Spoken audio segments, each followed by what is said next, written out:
திண்டுக்கல் அருகே ரயில்வே சுரங்கப்பாதையில் கழிவுநீர் மற்றும் ஊற்றுநீர் தேங்கி நிற்பதால் பல கோடி ரூபாய் மதிப்பீட்டில் கட்டப்பட்ட சுரங்கப்பாதை பயன்படுத்த முடியாத நிலை ஏற்பட்டுள்ளது. இதனால் பொதுமக்களுக்கு ஏற்படும் பாதிப்புகள் குறித்து விவரிக்கிறது இந்த செய்தி தொகுப்பு.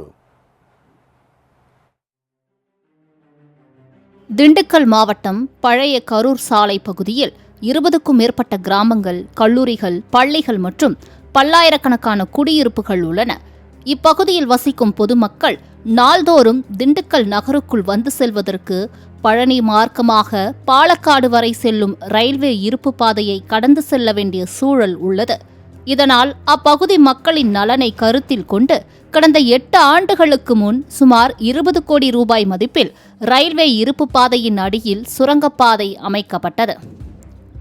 இந்த பகுதியில் இயற்கையான நீரூற்று மற்றும் கழிவுநீர் ஓடை செல்வதால் பால பணிகளை தொடர முடியாத சூழல் ஏற்பட்டது. பின்னர் அவசர கதியில் பணிகள் நடத்தப்பட்டு கடந்த ஓராண்டுக்கு முன்பு சுரங்கப்பாதை திறந்துவிடப்பட்டது. இந்த சுரங்கப்பாதையில் ஆண்டு முழுவதும் கழிவுநீர் மற்றும் ஊற்றுநீர் குளம் போல் தேங்கி நிற்கிறது. இருந்தபோதிலும் வேறு வழியின்றி அப்பகுதி மக்கள் சுரங்கப்பாதையை பயன்படுத்தி வந்தனர். ஆனால் கடந்த மாதம் பெய்த மழையால் சுரங்கப்பாதையில் நீர் முழுவதுமாக நிரம்பியது. இதனால் இந்த சுரங்கப்பாதை திடீரென மூடப்பட்டது. இந்நிலையில் இந்த பாலத்தை தமிழ்நாடு சட்டமன்ற குழுவினர் நேரில் பார்வையிட்டு ஆய்வு செய்தனர்.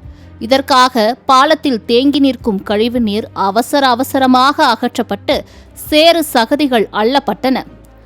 ஆனால் எப்படி இருந்தாலும் கழிவு நீரும் ஊற்று நீரும் தேங்கி நிற்கும் இந்த சுரங்கப்பாதையை பயன்படுத்துவது என்பது முடியாத காரியம்தான்.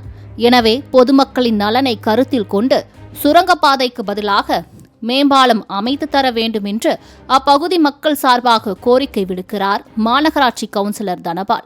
முறையாக இதை மாற்றி மேம்பாலமாக மாற்றி அமைச்சு நிரந்தரமான தீர்வு காணணும். ஒரு மழை பெஞ்சு பழைய எல்லாத்தையும் பூட்டிடுவாங்க. ஏன்னா அந்த இடத்துல வேலை பார்க்கக்கூடிய சூழ்நிலை முறையாக அரசினுடைய விதிகளை பின்பற்றலை. முறையாக இந்த தண்ணிகள் போகிறதுக்கெல்லாம் முறைப்படுத்தவே இல்லை. அதனால தண்ணிகள் மழை மீண்டும் அங்கே அந்த பகுதியில் யாரும் போக முடியாது, வர முடியாது. ஏன்னா கிட்டத்தட்ட ஒரு 2 கல்லூரி அந்த பக்கம் தான் இருக்குது. ஸ்கூல் ஒரு 3-4 ஸ்கூல் இருக்குது. வேலைக்கு செல்லக்கூடிய இருக்காங்க. அதனால் தமிழக அரசு நிரந்தர தீர்வு காணணும்.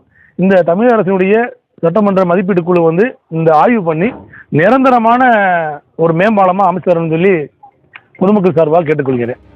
எத்தனை பொருட்செலவில் அமைக்கப்பட்டாலும் அவை மக்களுக்கு பயன்பட வேண்டும் என்பதுதான் முக்கியம். இதனை சம்பந்தப்பட்ட அதிகாரிகள் சிந்திப்பார்களா? பொறுத்திருந்து பார்ப்போம். மாலை முரசு செய்திகளுக்காக திண்டுக்கல் செய்தியாளர் ராஜ்குமாருடன் ஷீபா ஜேனட்.